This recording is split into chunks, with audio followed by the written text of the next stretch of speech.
제가 해야 되나요? 여기 나왔군요. 자, 우리 자녀의 잠재력 개발하기. 여러분, 우리가 보통 부모로서 성공했다는 것이 무엇입니까? 예를 들면 성적이 뛰어난 아이로 키우는 것, 이게 여러분 성공입니까?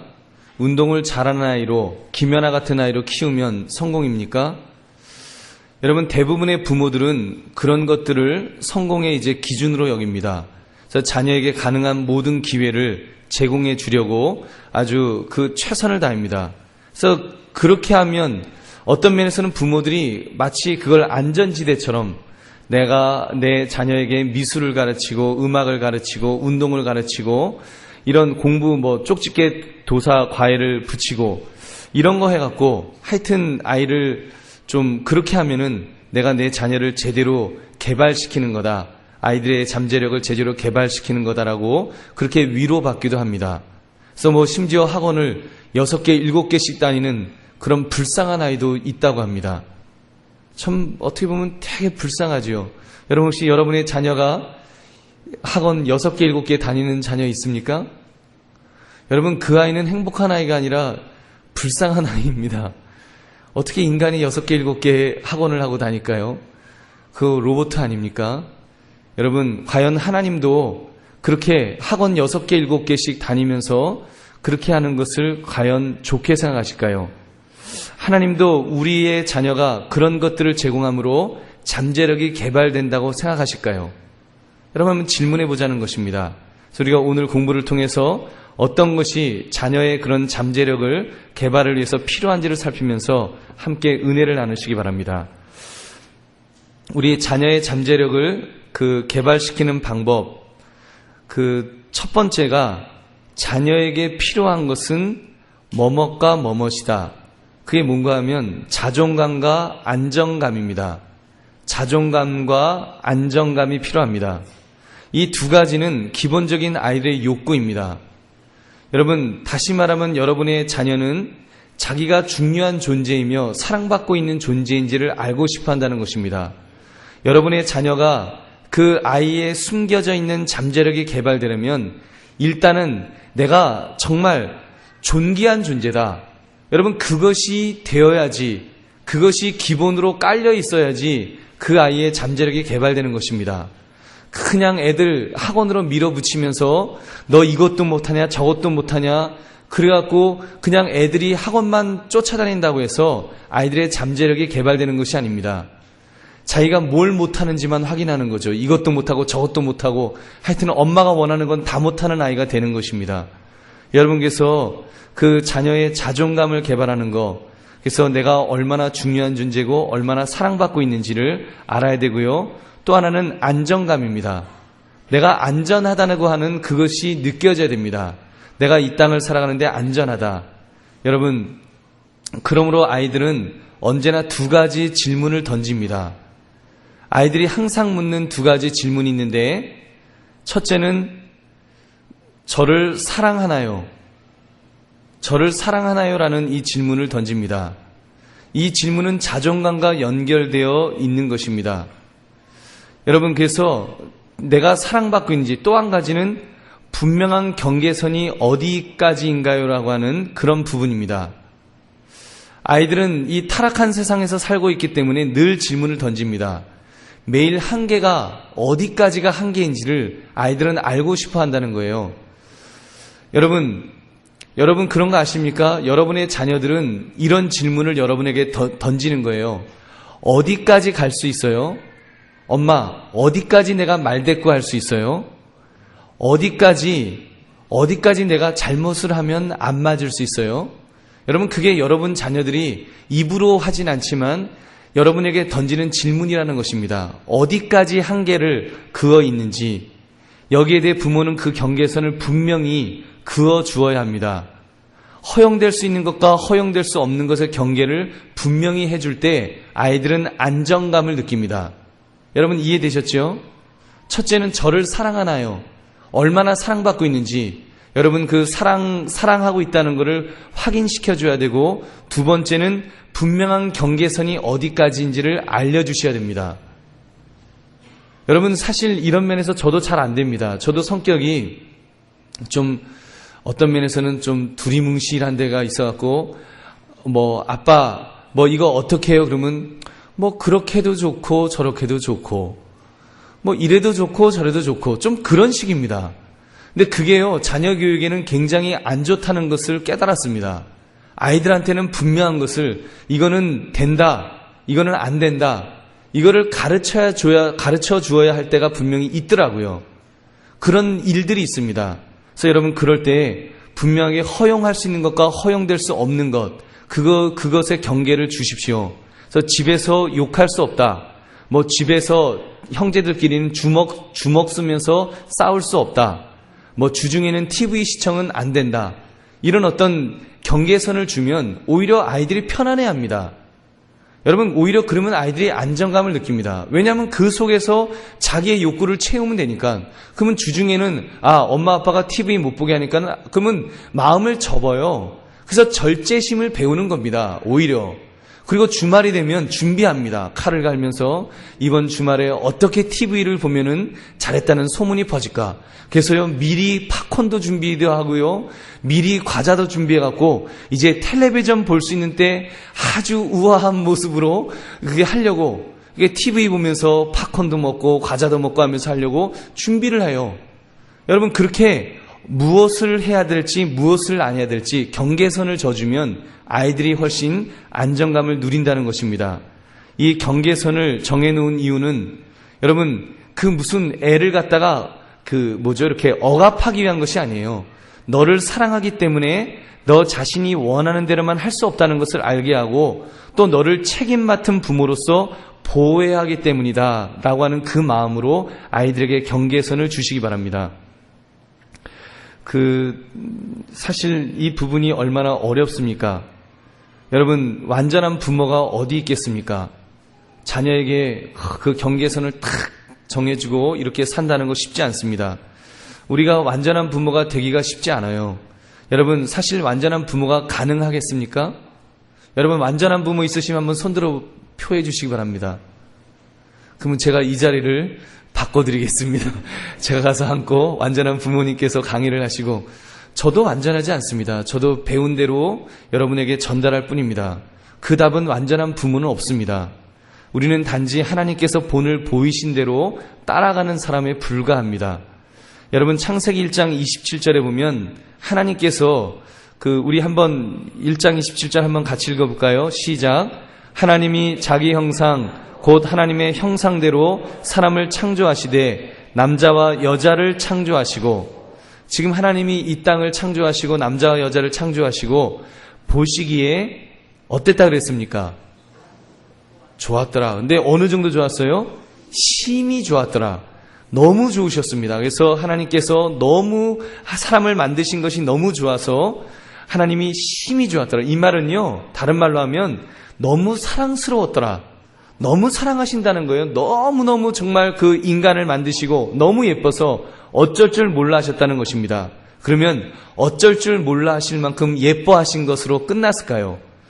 창세기 2장 15절부터 17절을 보면 그 경계가 있습니다. 여러분, 한번 우리 또 같이 읽어볼까요? 시작. 여호와 하나님이 그 사람을 이끌어 에덴 동산에 두어 그것을 경작하며 지키게 하시고, 여호와 하나님이 그 사람에게 명하여 이르시되 동산 각종 나무의 열매는 내가 임의로 먹되 선악을 알게 하는 나무의 열매는 먹지 말라. 내가 먹는 날에는 반드시 죽으리라 하시니라. 여러분, 무슨 이야기입니까? 지금 선악을 알게 하는 나무의 열매는 뭐하라고요? 먹지 말라. 한계를 주셨습니다. 그래서 한계를 정해주셔서 이거는 먹지 말라고 그 경계선을 분명하게 해주셨습니다. 여러분, 그래서 우리의 자녀들에게 사랑한다는 것, 사랑받고 있다고 하는 것을 느끼게 해주는 것하고, 두 번째는 경계를 정해야 된다고 하는 것, 그래서 무엇을 허락하고 무엇을 허락하지 않는지 그 경계를 분명히 정해주시기 바랍니다. 두 번째는 자녀가 가장 기본적으로 배워야 될 것은 순종이라는 것을 인식해야 합니다. 자녀가 가장 기본적으로 배워야 될 것은 순종이라는 거예요. 여러분, 여러분의 자녀의 잠재력을 최대한 개발시키기를 원하신다면 먼저 순종을 가르치십시오. 순종은 마땅한 의무입니다. 그래서 순종이란 이 배워야만 할 수 있는 건데, 여러분, 우리 인간은 불순종은 저절로 합니다. 여러분 아십니까? 여러분 불순종하는 거 여러분 누구한테 배우고서 불순종하신 분 계십니까? 여러분 부모님에게 최초로 불순종했을 때 나는 배워서 불순종했다 하시는 분, 안 배워도요 우리의 죄성은 불순종을 저절로 하게 되어 있습니다. 근데 순종은 가르치지 않으면 제대로 못합니다. 그래서 아이에게 이 순종을 가르치셔야 합니다. 순종은 하나님의 복의 통로이다라고 그런 어떤 분이 말했다고 합니다. 순종은 하나님의 복의 통로이다. 여러분 왜 순종하는 것, 순종을 배우는 것이 복의 통로겠습니까? 여러분의 자녀가 잠재력을 개발하는데 이 순종하는 것, 그래서 먼저 순종을 통해서 그 기본을 쌓아야 한다는 것입니다. 에베소서 6장 1절부터 3절 우리 한번 같이 읽어볼까요? 시작. 자녀들아 주 안에서 너희 부모에게 순종하라. 이것이 옳으니라. 내 아버지와 어머니를 공경하라. 이것은 약속이 있는 첫 계명이니 이로써 내가 잘되고 땅에서 장수하리라. 지금 이렇게 성경을 보면은요 순종에 대해서 부모에게 순종할 것을 가르치라고 했습니다. 왜 아이들이 순종이 필요할까요? 여러분 왜 아이들이 이 순종이 필요하겠습니까?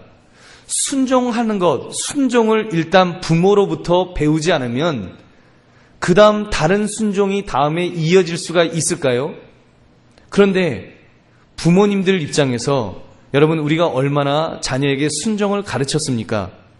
어쩌면 이 사실을 부모들이 별로 심각하게 생각하지 않는 면이 있지 않나 생각합니다. 여러분 만약에 이렇게 길을 걷고 있는데 아이가 막 뛰어다닙니다. 길거리에서 막 뛰어다녀요. 그러면 얘야 조심해 라고 말을 합니다. 근데 그 조심해라는 말 속에 아이가 전혀 듣지 않아요. 전혀 듣지 않는데도 부모는 별로 반응이 없습니다. 그냥 야 조심해. 근데 애는 막 펄펄펄 뛰어다니는 거예요. 그러다가 언제 가서 이제 폭발합니까? 애가 길거리 나가서 거의 자동차하고 끼익 하면서 사고 날 때쯤 되면은 이제 막 달려가고 이놈아 조심하라 그랬잖아 그러면서 그때 가갖고 막 혼내키지, 그 전까지는 엄마가 말해놓고도 아빠가 말해놓고도 애가 안 들어도 별로 생각하지 않습니다. 그냥 넘어가는 것입니다. 무슨 이야기입니까? 여러분 실제로 우리가 자녀를 키우면서 아이들이 그냥 불순종하도록 허락해주는 면이 좀 많지 않는가, 그렇게 생각을 해봅니다. 이마트 같은 데 가면은요 애가 뭘 사달라고 졸릅니다. 그러면 어떤 아이들 보면은 엄마가 이제 안 된다 그러면 그리고 포기하는 애들이 있는가 하면 징징 짜는 애가 있어요.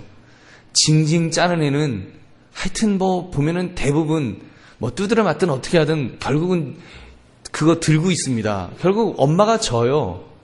여러분 그렇게 해서 자녀에게 교육이 되겠습니까? 여러분 자녀에게 순종을 가르치지 못하면 불순종을 가르치는 것과 같다는 것입니다. 그러므로 아이로 하여금 순종하는 것을 배울 수 있도록 해줘야 합니다. 여러분 보이는 부모에게 순종하는 것을 배우지 않는 아이가 앞으로 보이지 않는 하나님을 어떻게 순종합니까?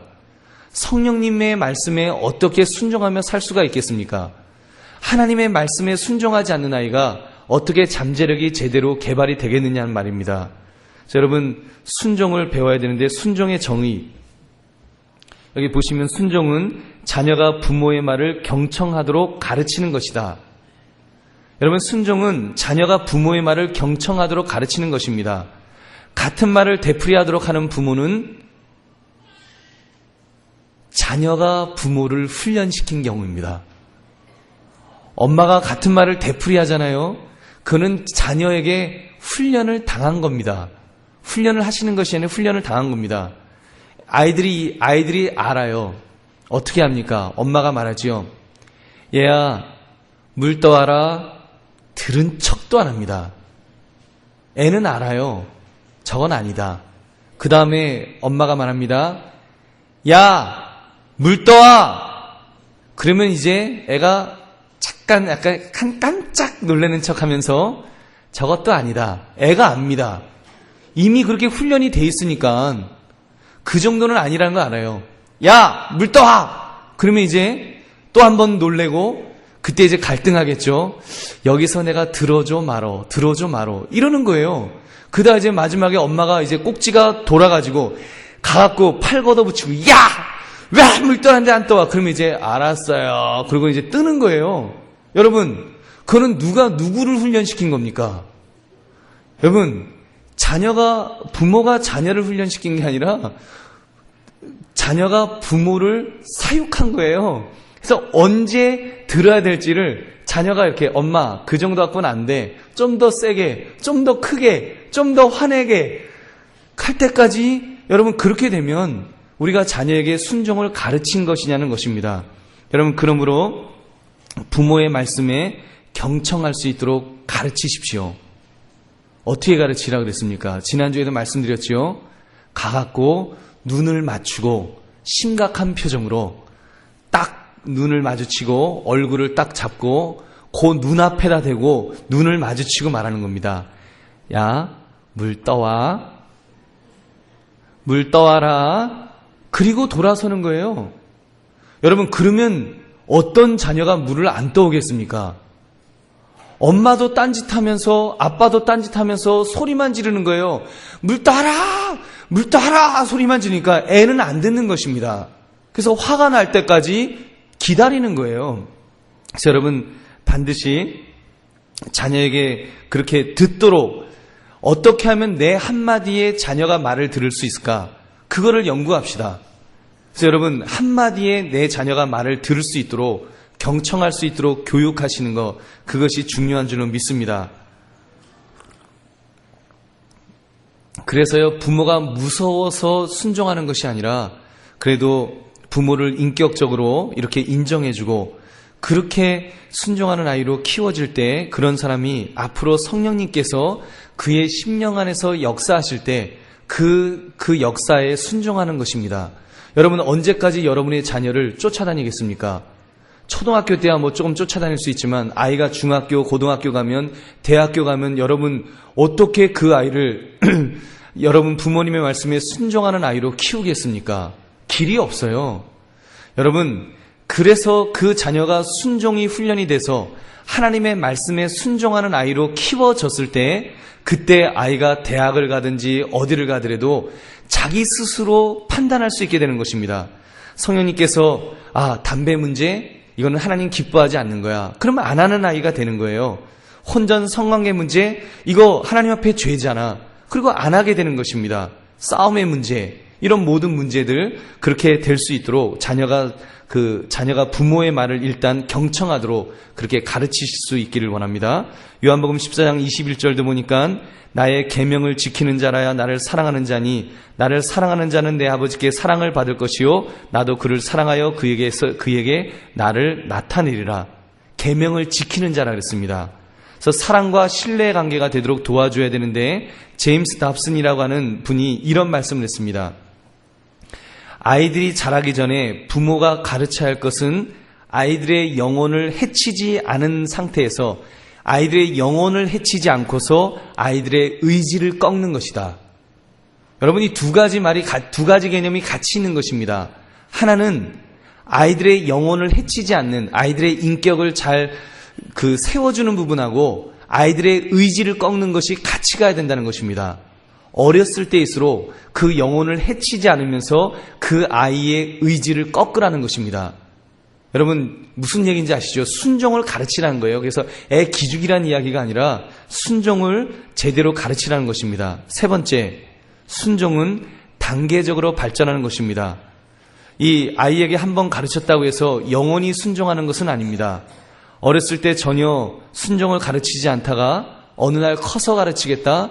그거는 오산입니다. 어렸을 때 순종하지 않는 아이는 크면은 절대로 순종하지 않습니다. 그래서 순종을 가르치기 위해서 끈기와 시간의 투자가 필요합니다. 이 부분에 대해서는 예수님도 순종을 배우셨습니다. 히브리서 5장 8절 그가 아들이시면서도 받으신 고난으로 순종함을 배워서 예수님을 가리키는 거예요. 예수님이 아들이시면서도 받으신 고난으로 순종함을 배웠다 그랬습니다. 그래서 예수님이요 보면은요 그 타락한 세상 속에서 이렇게 순종을 하나하나 배워나가시는 모습을 보게 됩니다.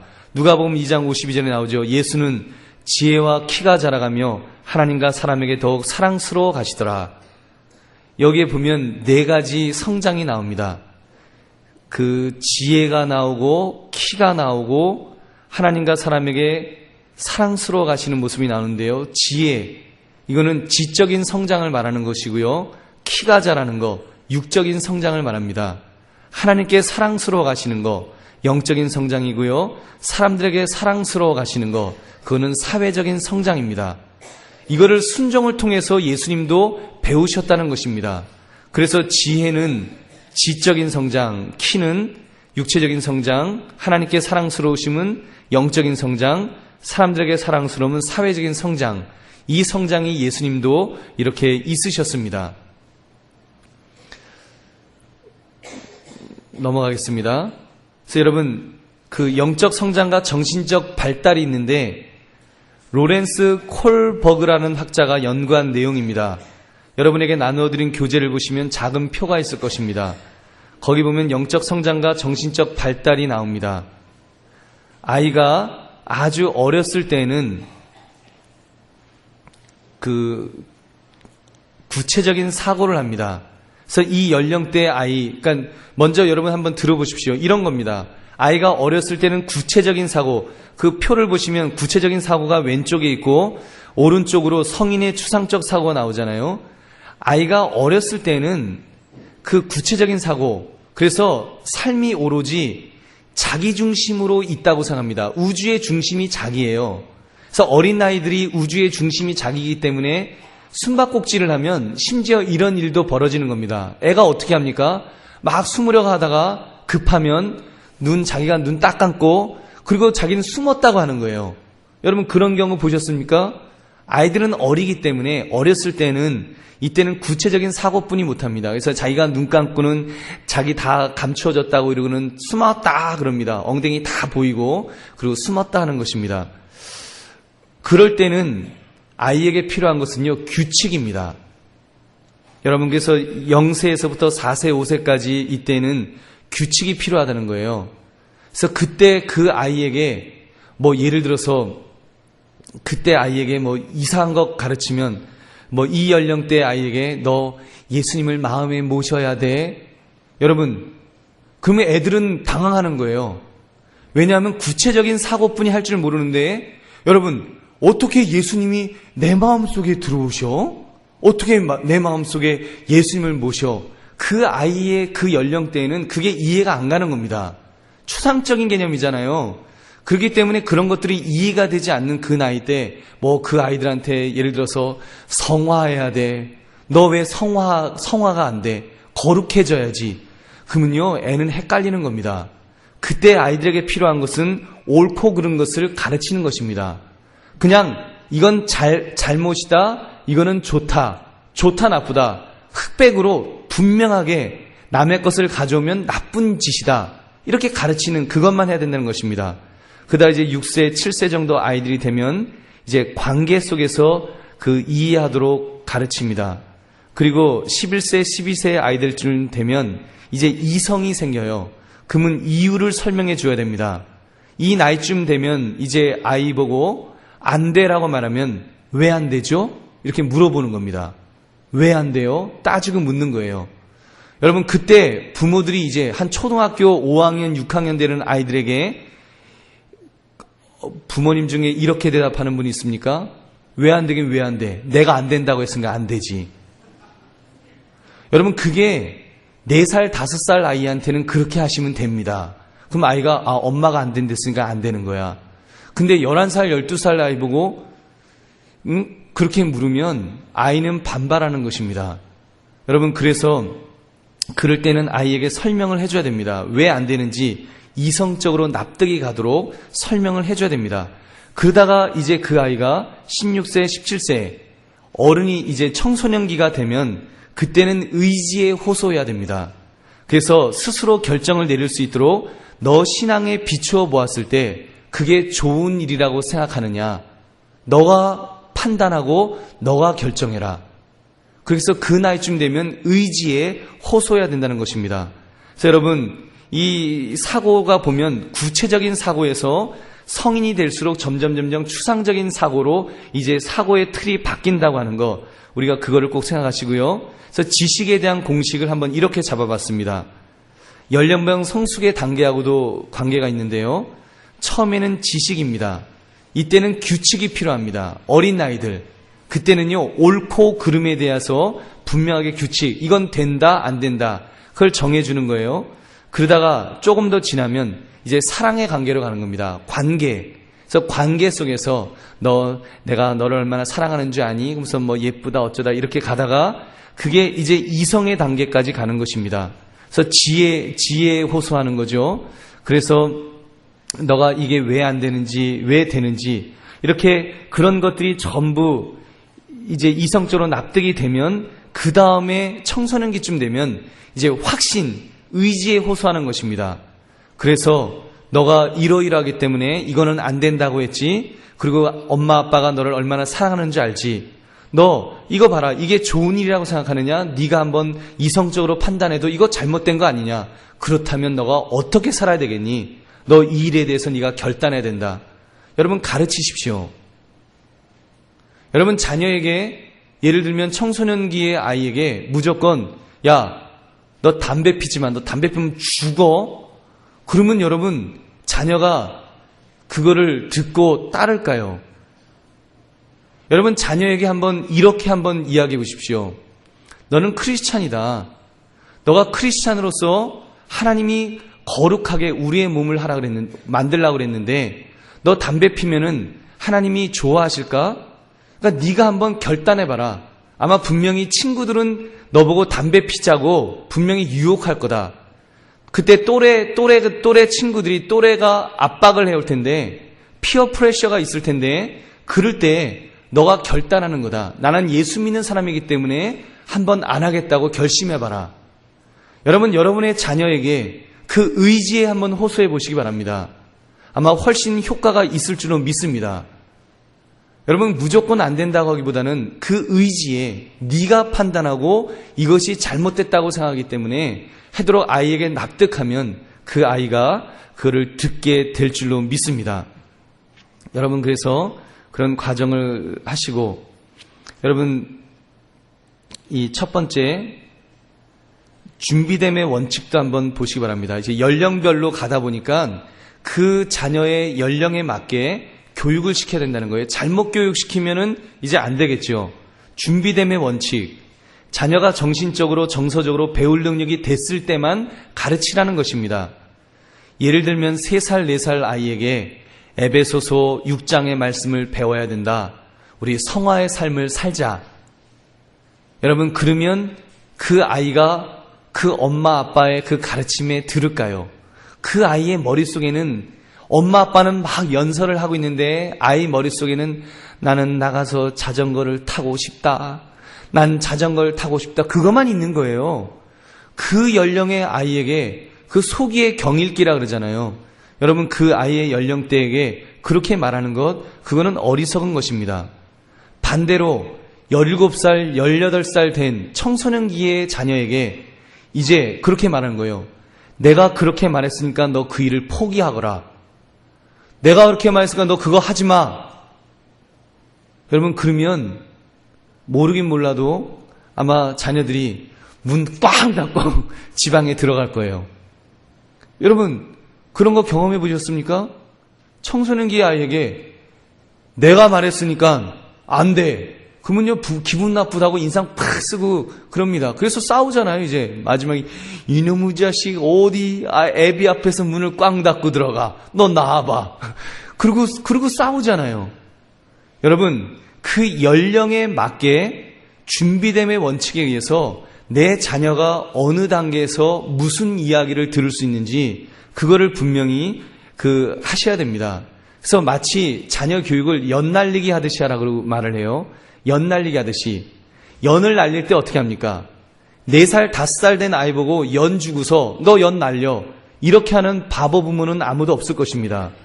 4살, 5살 때는 연이 처음에 뜨도록 하기 위해서 막말로 부모가 뛰어가고요, 연을 날려야 되고요. 아이가 잡으라 그래 놓고, 그리고는 옆에서 손으로 잡아주고서 그를 당기는 것을 가르쳐야 됩니다.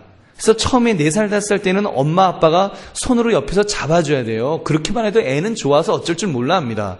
그러다가 연이 날아가면요, 좀 지나면은 막상 보면 어떻게 되더라? 어떻게 됩니까?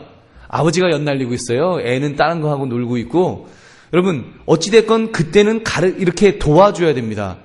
그러다가 연이 잘 날리기 시작하면 이제 어느 선에서는 실타래를 푸르는 것도 가르쳐야 되고, 마지막에 17살, 18살 됐는데 애 보고 연 잡아주면서 연은 이렇게 날리는 거다 이러고 있으면 안 되지요. 그 정도 나이 되면 아이한테 맡겨야지요. 이제는 네가 연을 한번 만들어 봐라. 여러분, 그 정도로까지 이제 가르쳐야 되는 것입니다. 그래서 그 자녀의 연령에 맞게 여러분 그 자녀들을 잘 가르치십시오. 또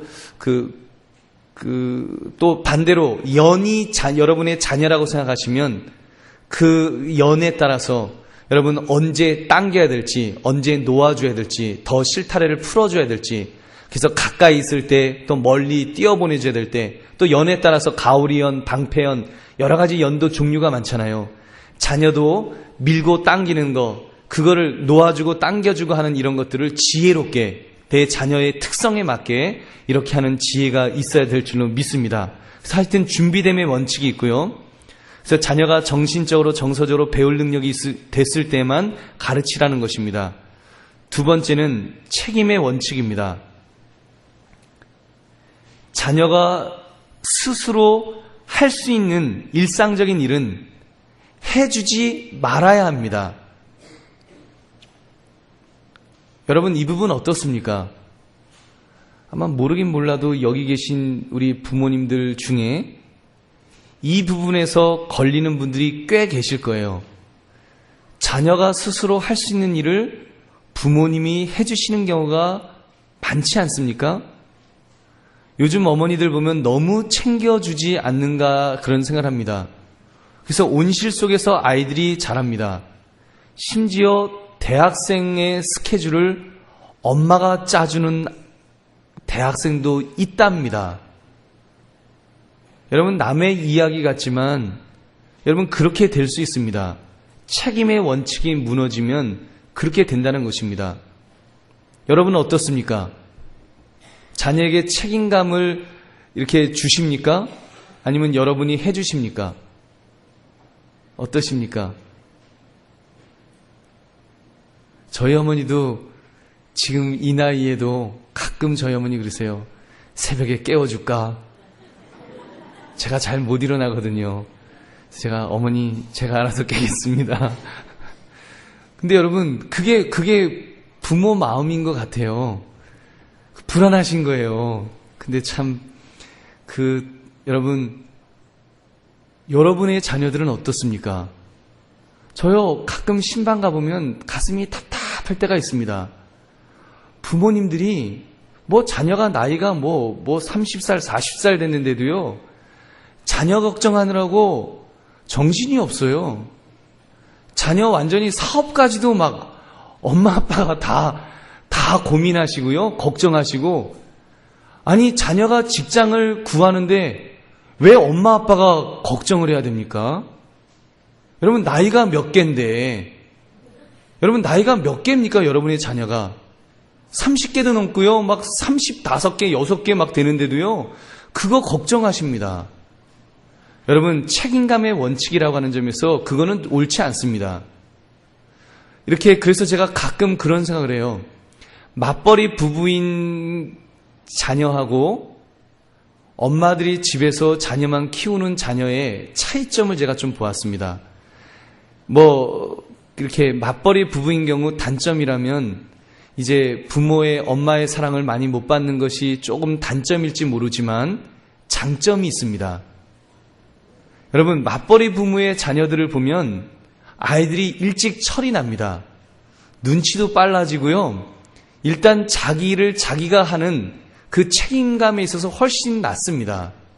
아무래도 엄마가 물고 빨고 하는 애들은요 그 세상 물정을 몰라요. 그래서 철이 없습니다. 책임감이 있어서도 좀 사람에 따라 틀리겠지만 좀 덜하지 않는가 생각을 합니다. 여러분, 오히려 맞벌이 하느라고 제대로 자녀를 돌보지 못하는 아이들, 그 아이들을 보면요, 아침에 지가 일어나서 학교 가요. 심지어 도시락도 자기가 싸가는 아이도 있습니다. 여러분, 왜 그렇게 됐을까요? 왜냐하면 자기 책임인 걸 그냥 현실이 자기 책임으로 와 있으니까 그냥 책임감이 있는 아이로 그렇게 성장하는 것입니다. 여러분, 그런 면에서 여러분들은 어떻게 하시니 책임의 원칙대로 자녀가 스스로 할 수 있는 일을 해주고 있지는 않는지 여러분 질문해 보시기 바랍니다. 에베소 6장 4절, 또 아비들아 너희 자녀를 노엽게 하지 말고 오직 주의 교훈과 훈계로 양육하라. 여러분께서 자녀들을 그렇게 책임감 있는 자녀로 잘 양육하시기 바랍니다. 네 번째는 자녀가 순종을 배울 수 있도록 도와주는 방법을 제공해 주어야 합니다. 여러분, 많은 부모들이 물질만 제공하면 다 된다고 생각합니다. 순종은 자녀가 최우선적으로 배워야 될 임무라 그랬습니다. 이것은 저절로 배워지는 것이 아닙니다. 이거는 여러분 가르치지 않으면 안 배워집니다. 우리가 자녀를 이렇게 보는데 부모의 지능이나 부모의 재능이나 부모의 재물이 자녀의 성공을 보장하지 못합니다. 이런 통계도 있대요. 통계에 의하면 간부급 자녀 36%가 정신적인 문제나 마약 복용으로 치료받은 경험이 있답니다.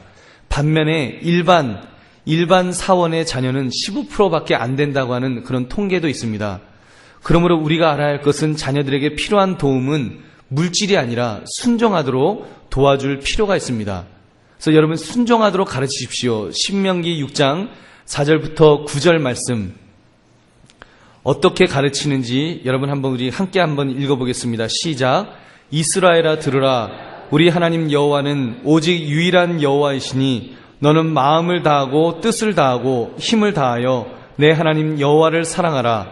오늘 내가 내게 명하는 이 말씀을 너는 마음에 새기고 내 자녀에게 부지런히 가르치며 집에 앉았을 때에든지 길을 갈 때에든지 누워 있을 때에든지 일어날 때에든지 이 말씀을 강론할 것이며 너는 또 그것을 내 손목에 매어 기호를 삼으며 내 미간에 붙여 표로 삼고 또 내 집 문설주와 바깥문에 기록할지니라.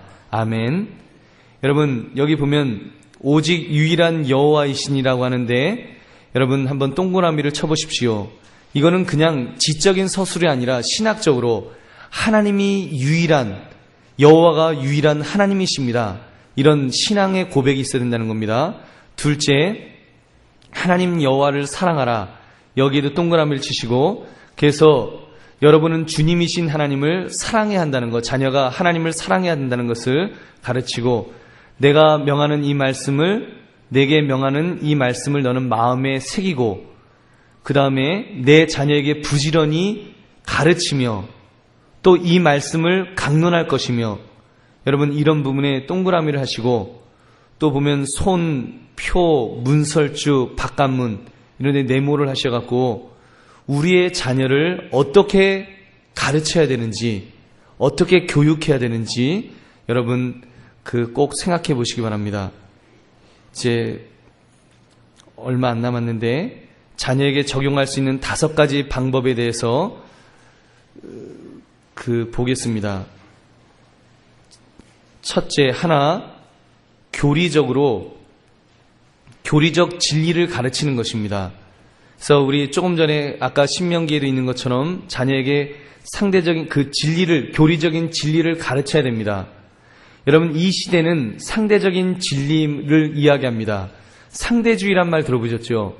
요즘은 상대주의의 그런 경향이 굉장히 많습니다. 그래서 아이들이 헷갈리게 되어 있습니다. 심지어 어느 정신 나간 대강고등학교 교목이었던 그 사람은 지금 목사가 면직이 됐는데 자기 혼자 목사라 그러면서 인터넷으로 이렇게 교회를 만들고, 그리고 얼마 전에 무슨 절에 가갖고 거기서 절에 가갖고 예배를 드렸어요. 예배를 드리면서 하는 이야기가 우리 기독교인들의 무례를 부처님 용서해 주세요. 그러면서 예배를 드렸다는 것입니다. 여러분, 그게 종교다원주의자예요. 그 사람이. 그 사람 기독교인 아닙니다. 그 사람 예수 믿는 사람 아닙니다. 신학교에서 훈련은 받은지 모르지만 우리 총신은 아니고 장신 쪽입니다. 장로의 신학대학 우리 합동측 아니에요. 통합측이에요. 합동측은 그런 목사 없습니다. 잘못 가르치고 잘못 배운 것입니다. 여러분, 지금 세상이 그래요. 상대주의로 모든 것을 가르치기 때문에 이제는 절대적인 진리가 없다라고 가르칩니다. 그래서 아이들이 이제는 헷갈리게 되어 있어요. 여러분, 요즘 아이들에게 순결 얘기하면 으하하하 하고 웃을 거예요. 순결이 뭔지, 충성 이런 단어들 웃기고 있네. 애국 웃기고 있네. 여러분, 그런 시대가 되었습니다.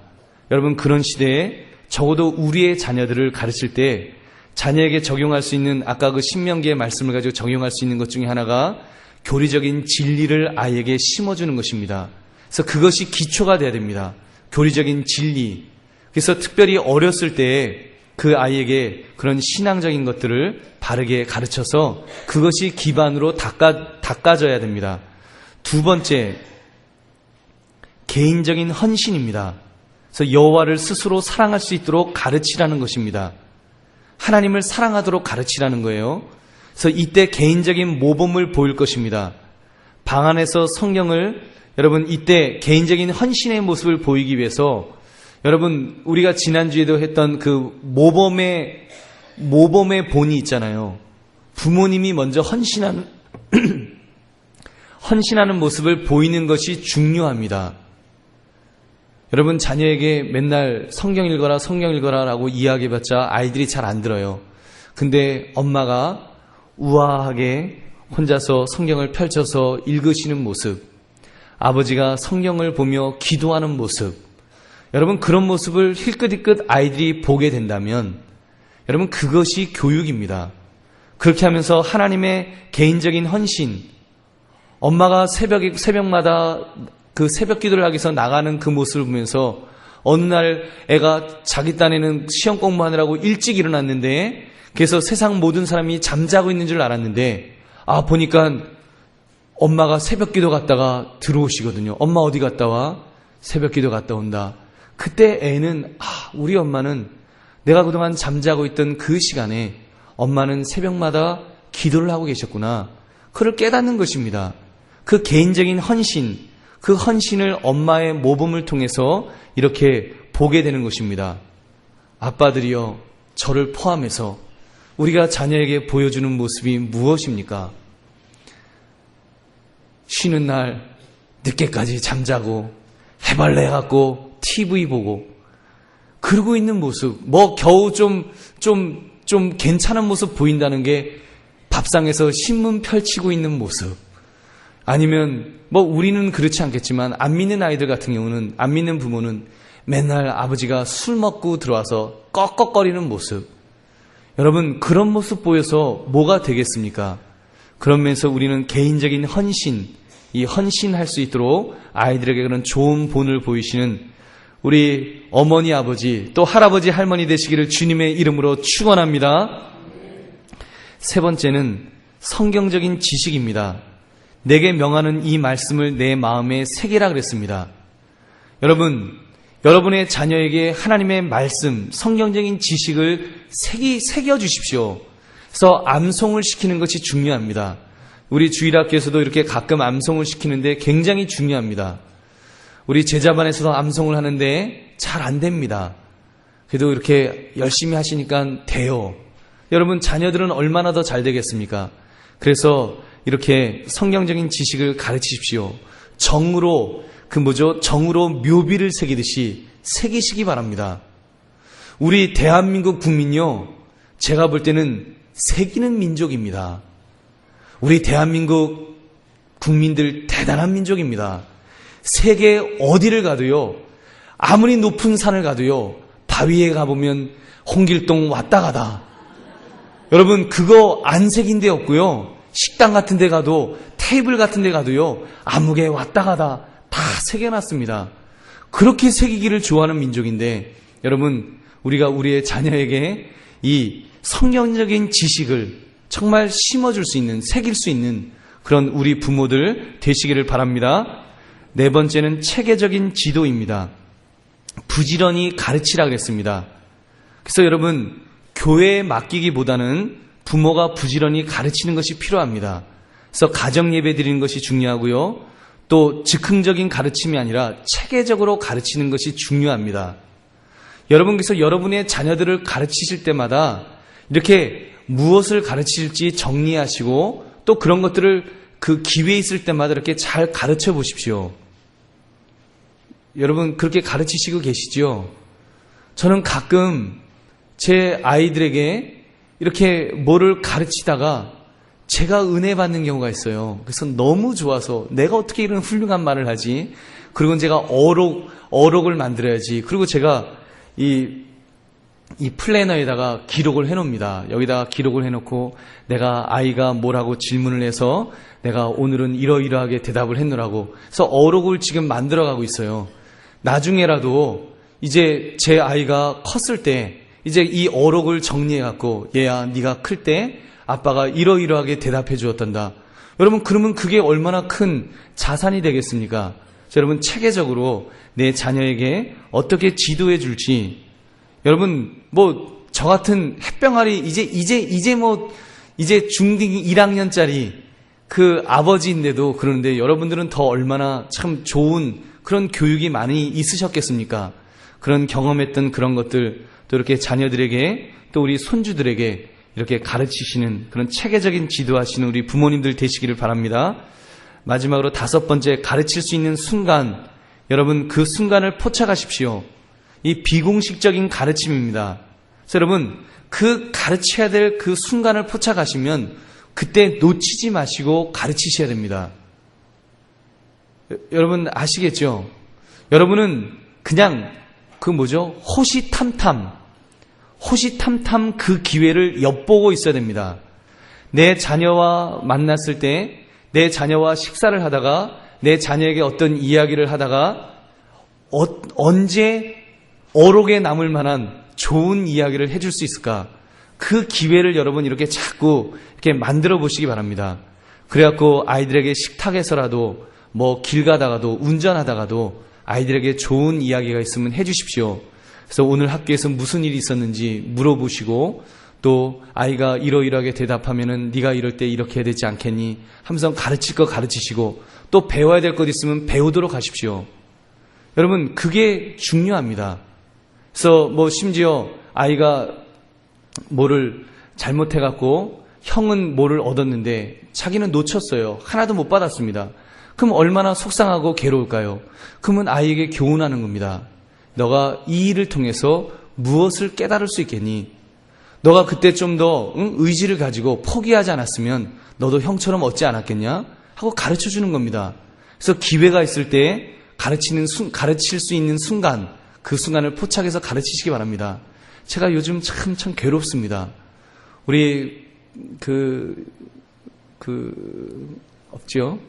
우리 큰아이가 이렇게 학교에서 뭐 친구들하고 좀 이렇게 몸으로 부딪히는 그런 좀 뭐 싸움은 아니고 다툼 내지는 좀 장난과 싸움의 중간 정도 되는 단계에서 뭐 친구가 예를 들어서 뭐 때리기도 하고 뭐 좀 그것 때문에 기분이 나쁘기도 하고 그러면 걔가 진짜로 너를 때린 거냐 그러면 때린 건 아니지만 맞아서 기분이 나쁘고 뭐 그러는 거예요. 그런 이야기 하는데 참 괴롭더라고요. 그렇다고 진짜 이 애비 마음에는요. 제가 그 한화 누구죠? 그 회장님, 그분 마음이 이해가 되더라고요. 저도 정말 생각 같아서는 정말 가서, 저도 왕년에 한 가닥 했는데, 정말 가서 해주고 싶은 마음이요. 정말 그런 이야기 들으면요, 정말 뻗칩니다. 그래서 요즘 저희 집에 뭐 이렇게 혹시, 우리 그 부목사님이나 여전사님은 혹시 우리 집에서 소리가 꽥꽥 소리가 나면은 그거 싸우는 거 아닙니다. 그거 가르치고 있는 겁니다. 뭘 가르치는가 하면 화내는 법을 가르치는 겁니다. 그래서 그렇다고 주먹으로 싸우라 그럴 수도 없고 그래서 너가 화가 났다는 것을 보여줘라. 그래서요 제가 정말 애 앞에서 별짓을 다 합니다. 그리고 내가 화가 났다는 거를 분명하게 보이라고 뭐 우리 어느 장로님은 가서 패라 그래서 패줬다는 거 아닙니까? 그건 뭐 외국에 나가서 그런 거니까, 외국에서는 너무 억울하니까. 여러분 그 정도로 여러분 그 순간적인 가르칠 수 있는 순간이 있으면 그거 그냥 넘어가지 마시고 여러분 가르치시기 바랍니다. 굉장히 중요합니다. 제가 어느 그 전에 봤던 영화인데 1.5세, 그러니까 미국에서 살던 아이가 엄마랑 같이 한국에 와갖고 왕따를 당해서 아이가 자살하는 그런 영화입니다. 자살한 다음에 엄마가 이제 복수하는 그런 내용이 나오는데 그 내용에 정말 가슴 아픈 부분이 있었어요. 그게 뭔가 하면 아이가 미국에서 와서 언어가 안 되는 거예요.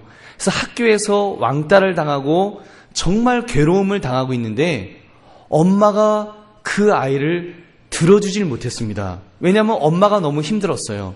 엄마가 한국에서 생활하는 게 너무 힘들어갖고 엄마가 막 못 견딜 정도인 거예요. 그래서 애가 와갖고 엄마 나 힘들어 그런 이야기하면 막 엄마가 그럼 하면서 막 이렇게 그 아이에게 오히려 욱박지르고, 그래서 아이가 뭐 이렇게 운신의 폭이 없었습니다. 그랬더니 이제 아이가 자살을 하고 자살한 아이의 그런 그 동영상을 엄마가 보고 너무 화가 나서 복수하는, 그래서 하나하나 죽이는 그런 무서운 영화였는데 여러분 그걸 보면서도 그런 생각을 했습니다. 우리 부모가 정말 내 자녀에게 잘 가르쳐야 되겠다. 그리고 내 자녀가 학교에서 어떤 생활을 하고 있는지, 혹시라도 어려움을 당하고 있지 않는지, 대화가 필요하지 않은지 여러분 잘 보시고, 그리고 그런 기회가 있으면 가르치셔야 됩니다. 여러분 기회를 포착하셔야 됩니다. 제가 또 말씀드리지만 호시탐탐, 여러분 김일성만 우리나라를 호시탐탐은 노리는 것이 아니라 여러분 우리는 호시탐탐 여러분 정말 우리의 자녀를 가르치기 위한 그런 시간들을 여러분 만들어 가시기를 바랍니다. 이제 마지막으로 목표를 이루었다는 것을 어떻게 알 수 있을까요? 여러분 우리가 이거를 뭐 교회 교육으로 맡길 수도 없고요. 여러분 그런 것 한다고 다 되는 것 아닙니다. 왜냐하면 반항적인 대학생들을 보면 주일학교 교육을 다 받은 아이들입니다. 엄마 아빠가 욱박지려서 뭐 어와나라든가 좋은 성경 교육을 다 받은 아이들이 대학생쯤 되면 반발하는 아이들이 많이 있습니다. 그렇게 볼 때 우리가 제대로 교육을 목표를 이루었다고 할 수 없다는 것입니다. 그래서 여러분 이 자녀에게 과연 어떻게 가르친 것이, 어떻게 이끌어간 것이 성공적인 모습이냐라고 할 때 적어도 이 모습이 있어야 됩니다. 순종은 자녀가 가장 사랑하고 복종하고 의지하던 대상이 부모에게서 예수 그리스도에게로 옮겨갔을 때 이루어진다. 여러분 이것이 우리의 목표가 되어야 합니다. 내 자녀가 의지하는 대상이 이제 엄마 아빠에서 예수 그리스도에게로 옮겨가도록 가르치는 것입니다. 여러분 믿으십니까? 그것만 되면 여러분 자녀 별로 걱정할 것 없습니다. 여러분의 자녀가 삐뚤어질 때 어떻게 됩니까? 의지하던 대상이 부모에게서 친구에게로 넘어가는 겁니다. 그것도 불량한 친구에게로 의지하는 대상이 넘어가기 때문에 문제가 생기는 것입니다. 여러분의 자녀가 여러분 예수 그리스도에게로, 부모에게서 예수 그리스도에게로 옮겨갈 수만 있다면 여러분 그거는 성공한 인생일 줄로 믿습니다. 그래서 여러분 그 아이들의 삶 속에서 다음에 세 가지 특징을 보일 때 이 목표가 달성되었다고 할 수 있습니다. 올바른 아이의 세 가지 특징, 첫 번째, 현명한 결정을 내린다. 그래서 현명한 결정을 내리도록 그렇게 하십시오. 빌립보서 1장 9절부터 11절의 말씀을 보니까 우리 같이 한번 읽어볼까요? 내가 기도하노라 너희 사랑을 지식과 모든 총명으로 점점 더 풍성하게 하사 너희로 지극히 선한 것을 분별하며 또 진실하여 허물없이 그리스도의 날까지 이루고 예수 그리스도로 말미암아 의의 열매가 가득하여 하나님의 영광과 찬송이 되기를 원하노라. 그래서 현명한 결정을 내리도록 아이들이 분별할 수 있도록 그렇게 가르치는 것입니다. 여러분 그러기 위해서는 때로는 여러분의 자녀가 실수하거나 잘못하더라도 때로는 너그럽게 이렇게 기다려 주시기 바랍니다. 사실 그렇게 현명한 결정을 하기 위해서는 때로는 여러분 이렇게 시행착오를 통해서 배우는 것입니다. 시행착오를 통해서 배우고 또 좋은 독서도 좋다고 생각합니다. 좋은 책들을 많이 읽히십시오. 그래서 직접 경험하지 않고서 간접 경험을 통해서라도 이렇게 그 현명하게 판단할 수 있도록, 분별할 수 있도록 그렇게 가르치시기 바랍니다. 여러분께서 그 자녀가 경험할 수 있도록 해주시는 것도 중요하고, 그리고 그렇게 간접 경험을 통해서, 독서를 통해서 아이들이 분별력을 키울 수 있도록 그렇게 가르치시기 바랍니다. 두 번째는 자신이 한 헌신의 약속을 지키도록 그렇게 가르치십시오. 자신이 한 헌신의 약속을 지키고 있는가. 그래서 여러분 잠언 20장 6절을 보니까 많은 사람이 각각 자기의 인자함을 자랑하나니 충성된 자를 누가 만날 수 있으랴. 자신의 말을 지킬 수 있는 사람이 얼마 안 된다는 말입니다. 약속한 것은 반드시 지켜주어야 합니다. 그래서 자녀가 그 약속한 것대로 이렇게 할 수 있도록 여러분 그런 모습 꼭 가르치시기 바랍니다. 여러분 특히 어머니들, 아버지도 마찬가지입니다. 여러분 자녀에게 약속하시고 그 약속 안 지키시는 분 혹시 계십니까? 마음으로 한번 손들어 보십시오. 나는 생각할 때 내가 자녀에게 별로 약속을 잘 안 지킨 것 같다. 그러면 여러분 오늘 회개하십시오. 자녀에게 아주 독을 입에다 대고 부어주는 것과 똑같습니다. 여러분 정말 자녀에게 약속한 것은 꼭 지키십시오. 그리고 지키지 못할 것 같으면 하지 마십시오. 차라리 안 하는 것이 낫습니다. 괜히 당장 급하다고 임기응변으로 내가 해줄게 그러놓고 안 해주는 거, 여러분 그거는 정말 나쁜 것입니다. 그래서 자녀들에게 여러분 그런 약속을 지키는 자녀로 키우시고, 세 번째는 다른 사람을 배려하는 것입니다. 주님을 따르는 사람은 위로는 거룩하고 내면으로 청결하며 외부로는 사랑하는 사람입니다. 외적으로는 다른 사람들에게 향한 마음을 그렇게 가져야 됩니다. 그래서 다른 사람을 배려하는 아이로 이렇게 내 자녀가 자라고 있는지 그것들을 점검하시기 바랍니다. 그래서 요한복음 15장 13절 14절 말씀 보니까 사람이 친구를 위하여 자기 목숨을 버리면 이보다 더 큰 사랑이 없나니 너희가 내가 명하는 대로 행하면 곧 나의 친구라. 그래서 여러분의 자녀가 자신에게만 몰두해 있다면 아직 제대로 그 성숙한 것이 아닙니다. 여러분 그 자녀가 다른 사람을 배려할 수 있는 사람으로까지 그렇게 키웁시다. 그러므로 하나님 안에서 여러분 그런 아이로 자라날 때 무슨 학원 가서 공부 좀 잘하고 그런 것이 중요한 것이 아니라는 것입니다. 미술 조금 잘 그리는 것이 그것이 여러분의 자녀를 잠재력을 키우는 것이 아니라는 것입니다. 여러분의 자녀가, 우리의 자녀가 하나님 앞에서 이렇게 올바른 모습으로 인격적으로 바른 모습으로 성장할 때, 성숙할 때 여러분 그 자녀가 그렇게 잠재력이 거기서 폭발하는 것입니다. 여러분이 무슨 학원 보내서 아이의 잠재력이 키워지는 것이 아니라 그 아이를 하나님 앞에 올바른 아이로 키워나갈 때 여러분 그 자녀를 통해서 하나님께서 그 자녀를 만들어 주실 줄로 믿습니다. 그렇게 키워나가시는 우리 모두가 되기를 주님의 이름으로 축원합니다. 우리 함께 통성으로 기도하겠습니다.